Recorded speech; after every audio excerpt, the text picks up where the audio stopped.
Hello, losers, cool beans, and other lovable weirdos. Welcome to a little one-off horror game. I've missed doing these more often. So today we're going to be playing a little horror game called Anatomy. I will put a little linkaroo to its itch.io page.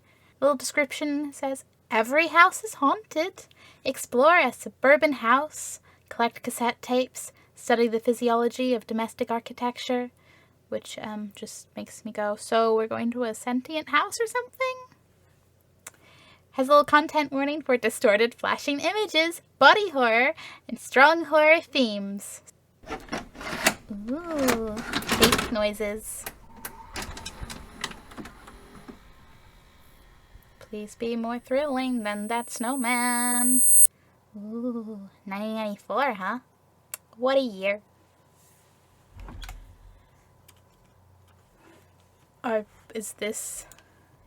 Okay.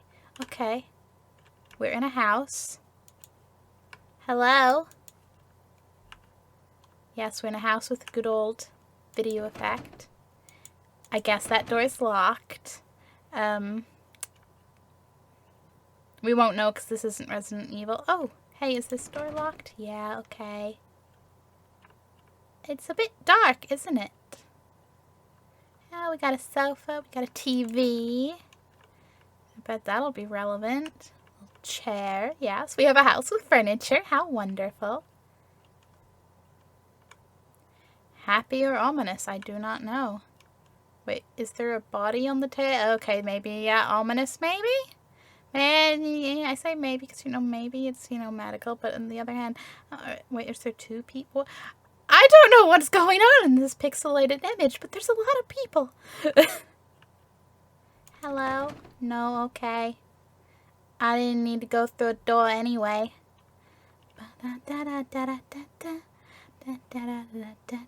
Hello? Hello, hand. You say hello, you get a hand. They wave, Ooh, kitchen. Hello. Oh, that's a... Hello, you glow. Okay. Well, there's a tape and a tape player. I think we know what that means. In the psychology of the modern civilized human being, it is difficult to overstate the significance of the house. Since as early as the Neolithic era, humankind has defined itself by its buildings. Buildings for worship, buildings for socializing, buildings for protection, even buildings for the commemoration of the dead. But of all the structures that mankind has invented for itself, there is little doubt that the house is that which it relies upon most completely for its continued survival. Yeah. There's a tape in the dining room. Okay. Are we psychic or... Hey, interesting walls. Are we psychic or did we place the tapes and we know? Oh, man. I got questions, but yeah, houses a little bit important to humans, yeah. One little bit creative. Oh, ho. I opened a door, guys. By the table, I guess we're in the dining room. Hello, tape. Can I pick up the tape? Oop, there we go.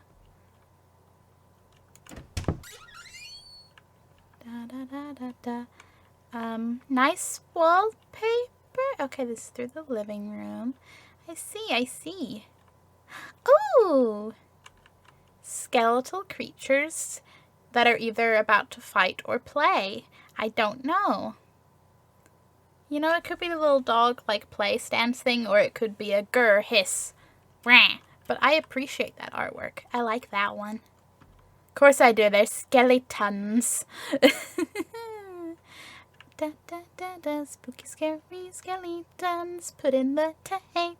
The house is one of the key elements that separates modern humanity from its more primitive antecedents. No other creature goes to such lengths to create lasting, permanent shelter for itself, nor regards said shelters with such reverence and import. Why do human beings of our modern age foster this tremendous sympathy toward their homes? There are many reasons, of course, but perhaps it is due in some small part to seeing them as a reflection of ourselves. downstairs bathroom. Okay, fine, a downstairs bathroom's gonna be one of the other doors. But, I mean, yeah. Like, you decorate your house. You literally make it an extension of who you are. I mean, to an extent, anyway. There's obviously limitations and exceptions and stuff based on, you know, apartments, renting, don't own the house, live at home, don't have full control, whatever. You know, I say live at home, it's all home. But, like, you know, when you live with your parents and, like, it's not yours to decorate, you know? You have a room. Hello, little tape, there you are. Hello, what a pretty mirror. That is a pointy toilet. Pointy toilet, kind of like a pointy shoe, yeah. I'm just making observations. Here you go. The anatomy of the house is such that this analogy is less superficial than at first it may seem. To carry it further, if we were to dissect a house as we might a human cadaver, we would find ourselves able to isolate and describe its various appendages and their functions in a decidedly anatomical fashion. There is even a fair number of direct comparisons to be drawn between those organs of a house and those of a human body. Oh, tape in the garage. Okay, find the garage. I want to know more. I'm just intrigued by these tapes. Like, I could just listen. Yeah. Are you the garage? Oh, you open. Yeah, these steps totally mean garage. Wouldn't mind a flashlight. I'm not gonna lie. Well, hello there, tape. For example, let us examine the living room. Often the dominant space of a house's ground level, as well as typically the center of activity in a well-populated home, the living room is very much the heart of the house. While a human heart circulates blood to oxygenate the body's extremities, the living room circulates people, activity, communication. It is the room most likely to be found beating, as active and vivacious as its name would imply.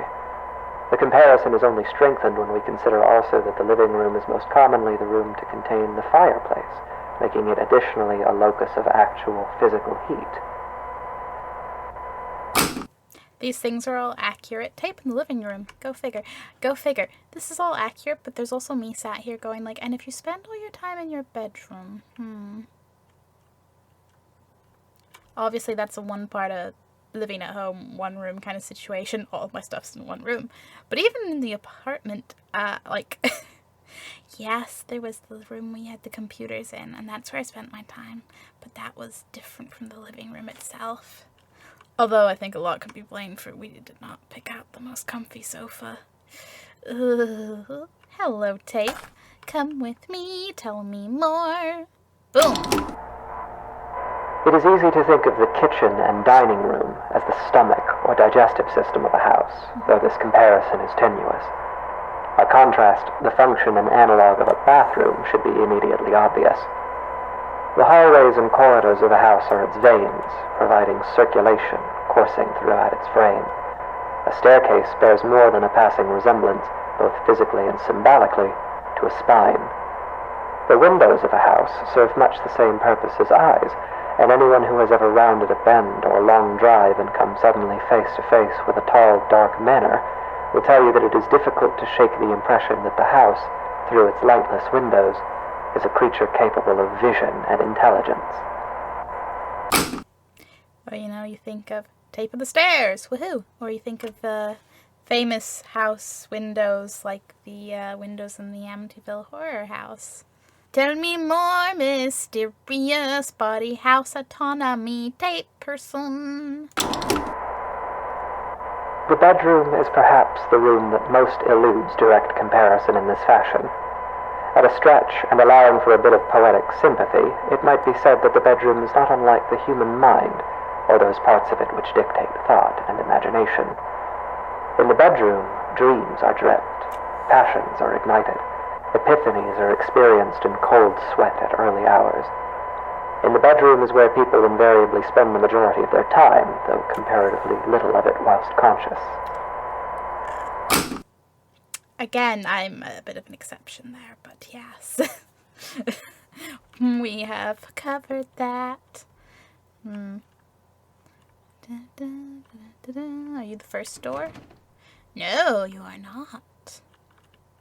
got a bug of some sort. Kind of looks like an eyeball crossed with a spider, but, That door does not open. Does this door open? How many rooms are here? That is most certainly a bug. Ba-ba-da-da-da. Has to be you. Hello? You know, I'd love to find a light switch. What's here? Oh. Is this oh no, rocking chair, bed, child. At first I was gonna be like, is this like a sleep paralysis? But it might just be a normal sleepy time. I don't know, I can't see an obvious sign of monsters, but it's also pixelated, and the more you look at something, the more you'll pick out patterns, so I'm also kind of like, well, are those things? Or are they artful design things, or is this child being haunted by a billion faces while they're hiding in bed?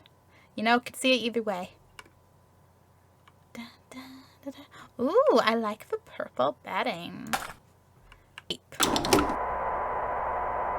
And yet this analogy is an incomplete one, for obviously the mind is an exceedingly complex thing. If the bedroom represents the thinking, dreaming part of the brain, then it is the basement that represents those lower, unconscious parts. The basement is dark. It is buried. It is a place full of cobwebs where memories are stored. A poignant comparison, truly.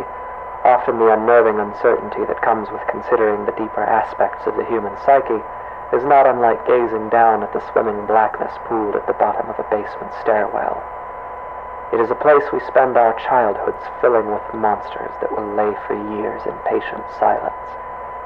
It is a place that, barring some specific errand, we seldom ever want to go. Go figure, there's a tape in the basement. Do you think it's that door? But okay, right. So the UK, basement's not quite so common. My reference point for basements is literally all the haunted houses in American horror movies and games. And I'm like, people out there with basements, is it as creepy to have as a childhood? Like, outside of media influence, are you ever creeped out by your basement? Please comment below. Let's have a great basement discussion. Because, I mean, I get it. Like, they'd be dark, creepy, if they're, like, all just cement unfinishedness. Like, they're just, like, a very different part of the house. And definitely, like, the dark vibe. I get that. Makes sense. But I'm also just like, is that as universal an experience as horror media would imply? Gonna find out. Hello? Anything down? Oh, I just got a shiver. Oh, gosh. Going down a virtual basement. Game? I don't know why. Like, was your talk of basements being dark and all enough for me to be like, oh boy. And it was at that moment in the deep and dark basement that I realized that my ring light might have been a little bit bright, but it's okay. We're not too atmospheric yet. Hello, Tape. You're just stuck to the wall. Of course, this comparison, though appropriate, is a very heavy-handed one. And often the basement is little more than a storage space, littered with the corpses of spiders and woodlice.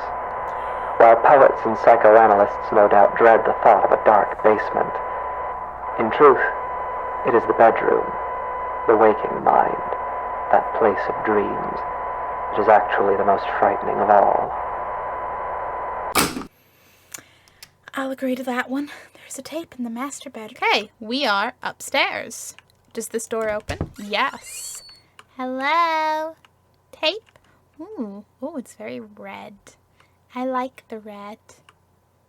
I again, bias, favorite colors.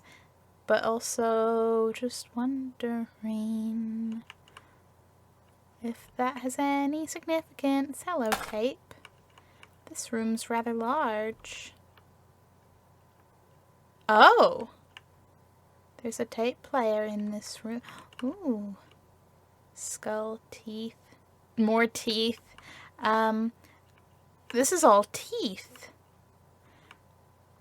Do you think a dentist lives here? It is here, in the bedroom, that we are at our most vulnerable. Each night we shut our senses to the world for hours at a time, trusting in the house to keep us safe until next we wake. In this state of extreme vulnerability, we will spend something like 20% of our lives. Anything might stand beside us, watch us, keep us company until dawn, and we would never perceive it. We can only pray that the house will not let such things carry on as we sleep. In this way, during these hours, the bedroom seems less like a mind and more like a mouth. For it is here that the house is most likely to betray us. It is here that we place ourselves most at the house's mercy and spend each night hoping that it will not bite down.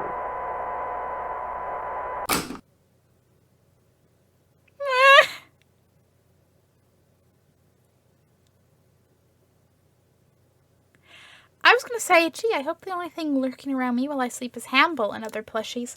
But, I'm sorry, did the game just end? Now, it said it had multiple endings, so we'll relaunch. But also, excuse me, you just leave me with bite down. Ah! That was a little bit unsettling. In the psychology of the modern civilized human being, it is difficult to overstate the significance of the house. Since as early as the Neolithic era, humankind has defied the dead. But of all the structures that mankind has invented for itself, there is little doubt that the house is that which it relies upon most completely for its continued survival.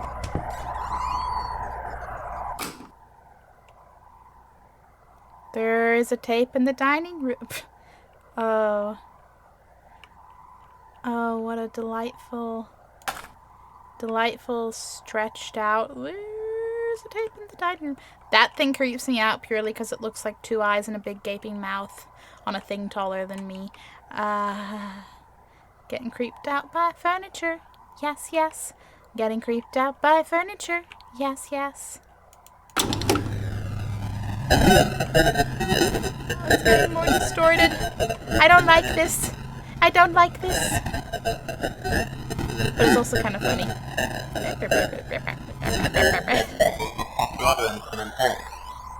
Why do human beings of our modern age foster this tremendous sympathy? I want to hide under the tape in the downstairs bathroom. Yeah, I'm going. I'll get it. Hey! Why is the mirror not on the wall and is now there? Something's not right. Something's very not right.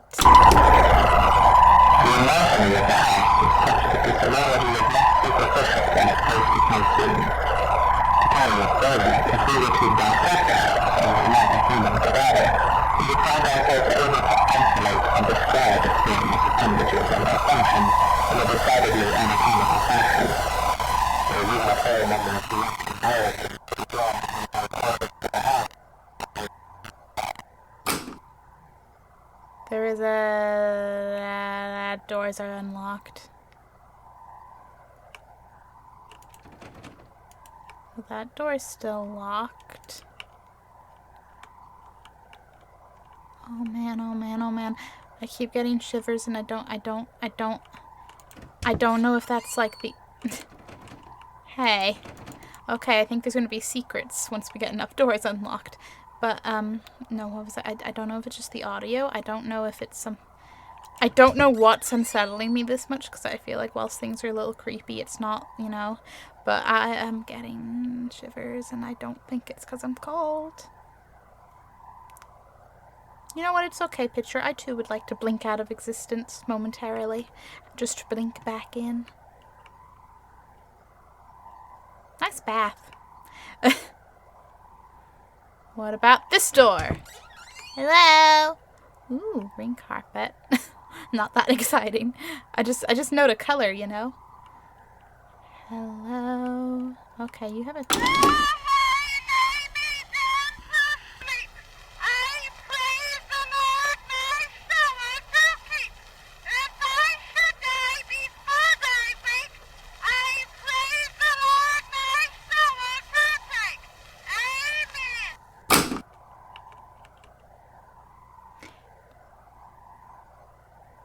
Okay.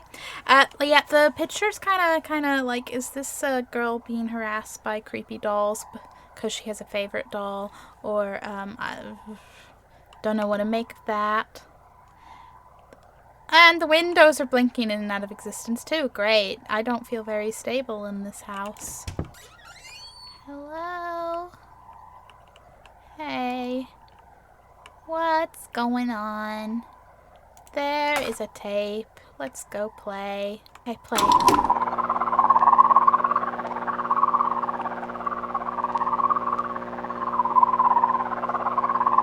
Did you record a helicopter or a little giant bug?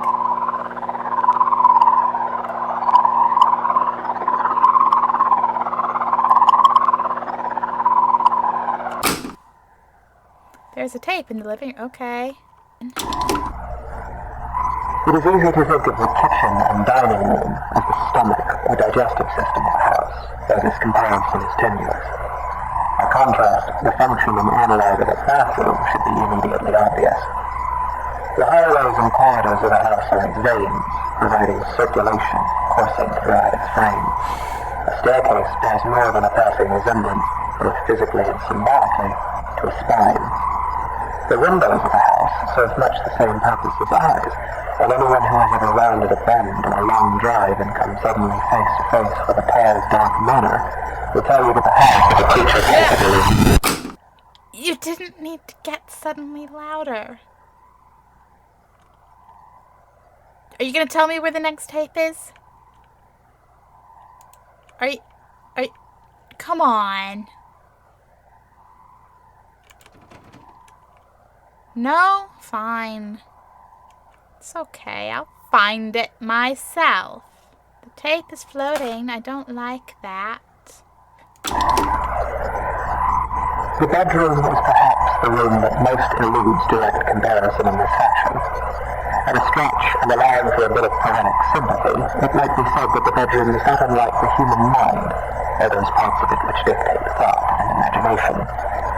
In the bedroom, I dream that there are teeth growing all over me, everywhere on me and in me, like cysts or bone spurs. They're loose, but I can't remove them because I have no hands. I look out through the bedroom window and I see a truck approaching. A young man steps out, approaches, and enters through the front door. His body is covered in swollen ticks the size of quarters. He's walking through the downstairs hallway and laughing. He begins urinating on the wall. He spits on the carpet. He's moving through the first floor, breaking and upsetting things. He goes to the basement and stands at the top of the stairs. I'm angry at him, so I slam the door and he falls down. I can feel his bones snapping. The ticks are bursting, oozing old black blood everywhere. I can feel him being ground up, dissolved and torn, splitting and shredding. I leave the door closed. I close my eyes and try to sleep. The teeth continue growing on me until there's nothing left of me but teeth. Gums and sinew. The basement is dark.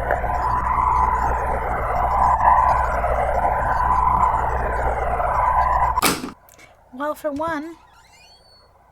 Did you just open the basement door yourself? For one, that sure explains all the teeth in that one bedroom upstairs. And for two... do you think we're going to the creepy-ass basement and things might be happening? Oh, man. Oh, man.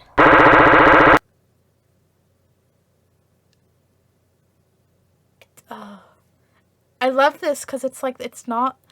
I didn't expect to be this creeped out for how, like, little but not little is going on. Like, it's all the subtle little things in the... Oh, I love it. I love it. But yeah, thank you very much for watching. If you enjoyed this, feel free to check out my channel. I have other horror games, both one-offs and longer series. I also occasionally recreate things in The Sims from games and shows and such things. highlights.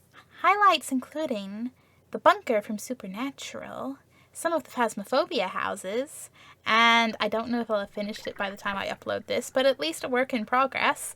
I'm working on some of the Resident Evil 7 houses. I hope you're having a spooktastic day and don't feel too freaked out sitting in your house now. Don't worry. Me too. Me too. Good luck. We'll all survive our houses.